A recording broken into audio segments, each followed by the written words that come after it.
before we get started, I want to reminisce to a time in my childhood where I realized how much I liked the look of decluttered, organized, nicely placed of my personal belongings. And that was when I was a child. No, I was not the person who did that. I was the person who made the mess of all the things. My mother would get so fed up that while I was at school, I would have left and things were, wherever I tossed them, shoved them, put them in the closet, put the papers under the desk to make it look like I'd done what I needed to do for organizing and cleaning my room.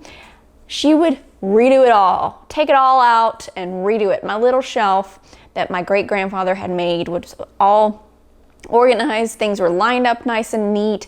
I remember my bed was made and my stuffed animals were laying on my bed and the windows were open, the blinds, the sun was coming in, and there was just this sense of peace. She would line up my Barbie things. So all of my little, treasured items from childhood were so aesthetically pleasing. Why do we like to see this? Why do we go into stores and we just like to see things a certain way? I mean, you feel a different way than when you walk into a boutique store that everything is just very nice and neat than if you walk into a Marshall's or a TJ Maxx where they have had tons of traffic that weekend and maybe it's a Sunday afternoon and things are everywhere. It feels very different.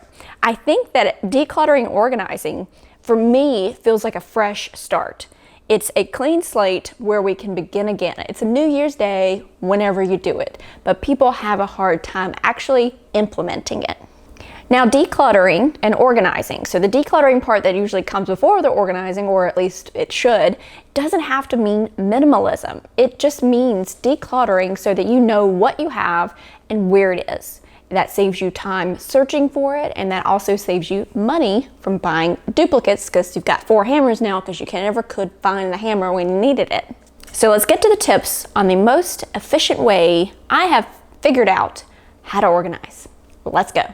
Decluttering is the key. I have some videos on decluttering. I will link those down below. But going through your things and seeing what you don't want, what you don't love, that's the biggest thing. You don't want to organize too much stuff because it's just going to end up in a pile once again because you've got so much that you've got to go searching for it and you look like a dog trying to bury his bone. All the dirt's behind you and you finally get to the bottom. That's where I want to put the bone, or that's where that lone item is that you've been looking for. Do not buy more things to store your things. This is a big tip here. A lot of times we might think that might be the fun part. And then when it comes to the actual non-fun part, we've bought these things, but I'll get to it another day. And that actually costs you more money. You don't need to buy things to organize your things. Maybe eventually after you've decluttered, but don't go out and do that as your first step. That's my tip for that one. You want to start in the area that annoys you the most. Trust me. That is going to use the most motivation, the most ready to do this action that you have at that time, and it's going to be the most net positive. So clean up that area, whether that's your bathroom cabinet, whether that is your kitchen counter or your kitchen in general, or it is your closet. What area do you walk in and go, what this does is when you've completed it, you go, oh, you know what? That wasn't as difficult as I thought it was, or maybe it was, but maybe not as bad as I thought. And look how amazing I feel. Look how great it looks. Let's go on to the next spot. It creates a motion, a snowball effect. That way you can build the momentum needed to finish. Now, I prefer to organize room by room. That is just how my mind works. You may have seen the KonMari method where she talks about organizing by item. So clothing, gathering all the clothing, books, gathering all the books, tools, gathering all the tools, gathering all the kitchen items, whatever it may be, and then going through those. And she has a reason to do that. And everybody has a different way that their mind works that works for them. For me, it's room by room. But for her, I think that method, the KonMari method, is, and it's Marie Kondo, if you haven't heard of her. She's a book and she has, I think, a Netflix series. I did read the book forever ago, and I still to this day fold the way she teaches you how to fold because it's genius. But I think that if you've never decluttered, that is a great way to go. So whereas I now like to go room by room, if you've never done it before, you've got a lot of stuff to go through, then I highly, highly recommend looking into her stuff. You can even do the Audible book to do it rather quickly and listen to her and see if you can implement that plan, because I think you'll also get, in turn, a lot of motivation from behind it, but also a lot of knowledge on how to let things go. So when you're going through the organizing, basically just do it. You need to figure out what you love, what you need, what you have duplicates of, and be able to be very decisive. And she teaches you and helps you learn how to do that. Have a designated drop location. We implemented this when we moved into this house. I bought a piece of furniture for this area, which was perfect. It was an area that kind of needed it. And it's a little cabinet. And that cabinet is our drop location, and it actually has an open door where we put cords. So when we need to charge something, we know our cords are in there. But this is our drop location, and the key and the reason for a drop location is because otherwise you'll have things kind of just set all over your house. This location, you know, this is where you drop your stuff when you come in, and then maybe you don't immediately have time when you come in. Maybe it's time to cook dinner, you've got to do homework, you've got to get showers, you've got to get everybody to bed, you've got to move the laundry. You can come back to this area. So that with organizing, I think that it's keeping the clutter contained and then putting it back where it needs to go. So it's one of those things that helps control where the clutter is, or where the accumulation of the things that continue to come in our house daily goes. So designate a drop location, let everybody know this is the drop location. It's okay, pile your stuff here, but before we go to bed or by the next day, we're going to do what we need to do with the things that were dropped here. I think that actually, while you're organizing, utilize all spaces. There are many people who just don't think they have enough space, but maybe their area isn't properly utilized, such as under the sink. So under the sink risers, I recently just bought, and I'll let you know how they go. I had used 2 dollar store bins that stacked on top of each other, but they're dollar store, and I've used them for 5 years, and now they aren't staying together, meaning you could put some things up here in this bin, and you could put some things down here in this bin, and it helped give you more flat square footage, right? So you could have more things easily accessible. Well, it's not working. So I found a great deal for some sink risers on Amazon. They are coming. I will let you know in the next videos.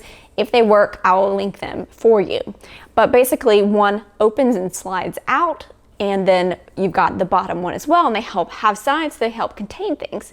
My thought was, I mean, if they're okay or good quality, I shouldn't have to replace these pretty much ever unless somehow they break down. So I think they will be a good investment, but again, what it is it's organizing, and it's giving you more flat square footage to work with. You could also make sure that you're utilizing the tops of cabinets. For some reason, they make cabinets extra tall. I'm 5'4". I can't get to the top of it. What do? We use the top of our cabinets for things like extras. So if we go to Costco and buy peanut butter or ketchup or jelly, and we have an extra one, because you know that comes in the little group of 2, use one now, put it up there for later. Just make sure that you always check those areas before you go out and buy another one. Another great tip here is to keep a donation box. Inevitably, there are going to be things that you go through and you realize just don't work for you anymore, or maybe you've outgrown them, or they're slightly too small, slightly too big. If you do have children, we know how quickly they go through things. Having a donation bin is a great place to automatically, when you are in your closet and you put on a sweater and you think, you know, this just doesn't flatter me anymore. It's just the color doesn't work, or maybe I've worn this a few times and it's so itchy. I know I can't return it. I thought that maybe I would wear a sweater underneath it or a shirt, but that's just too hot for this climate, and I'm just gonna get rid of it. If you don't have an automatic place to put it, what ends up happening most of the time is people will just put it back in their closet. And so eventually you just end up with all this clutter still, and you've got to go through and do the whole process again. So we have a clear Rubbermaid tub that we have in a closet, and that is where When we find that sweater that doesn't work, when my daughter puts on a pair of shorts that are now too short because she's growing, or a shirt that is way too small for her, we put it in that bin, and then we take it from there when we gather enough to make a donation. Another great way to implement organizing in your house is taking into account a rule that really works to save you money, and it helps reduce the amount of things in your house, and that's the 1 in, 1 out rule. That way you're not adding more. If you bring something in, you're getting rid of something.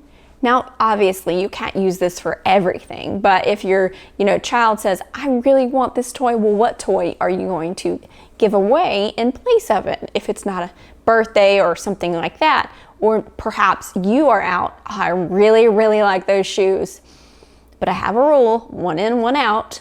Is there a pair of shoes that I am willing to give away to get these shoes? It will save you money because you will discover if you really do want that enough, then you will be willing to sacrifice something you already have. So once you have gone through and used these tips to help you organize, again, look up some inspiration as far as maybe you want to watch a video called the documentary Minimalism. Again, you don't have to be a minimalist, but what it does is create a craving to get started, a motivation, an action, and it helps. That is one of the ones that I used that helped me on this decluttering, organizing journey. So after all of it's done, you've completed it. How do we want to maintain it? How do we want to ensure that we don't have to do this as often as we did previously? Now, you still will have to declutter and organize for the rest of your life because things change, things still come into your house. But what is the best way we can implement to not have as big of an overall haul to do this again? I think that once you have organized, put these habits in place. The first one is never leave a room empty-handed. This is one of my biggest tips. If I'm in a room, say I'm in the kitchen, and I see there's a hairbrush in here for some odd reason, I'll pick it up and I'll go to the bathroom. If I go to the bathroom and I see, why is there a cup in here? Well, I'll pick up the cup, go back to the kitchen. Wherever I'm going within the house, I usually always have something in my hand so that I'm taking something back where it goes, and inevitably, wherever that thing goes, there's something that shouldn't go there, I bring back. I always sweep through the kitchen before I do go back to our bathroom to see if there's anything. Perhaps we had to go out and buy groceries, and maybe there was had to get a new moisturizer or a lotion, or there's a nail file or any kind of random item. What can I pick up to take with me so that I have less to do later? Another one in decorating even is to try to keep horizontal surfaces vacant. This just is very pleasing for the eye, and it's easy to go through and say what needs to be put away and what doesn't, because if there's stuff on the counter when you normally keep it clean, then obviously there's things that need to be put away. This also involves appliances. So if you listen to any of the minimalists, they try to keep appliances off of counters because it really doesn't take you all that long to pull out the chopper or the mixer or whatever it is from underneath the counter if you have the room to do so. So why not just put it away? My last tip here is to implement a 10-minute end of day tidy up. And you may not do this every day. You might not have the motivation or the strength left by the end of the day to do this, but set a timer on the microwave and everybody who is around, go. Clean up, take back, organize, straighten everything that you possibly can within that 10 minutes.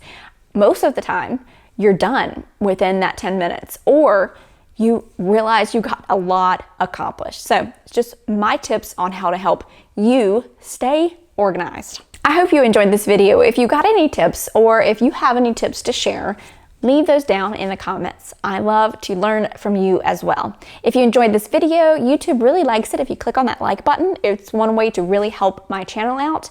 Also, if you haven't done so already, hit the subscribe button so that you can come back for more videos.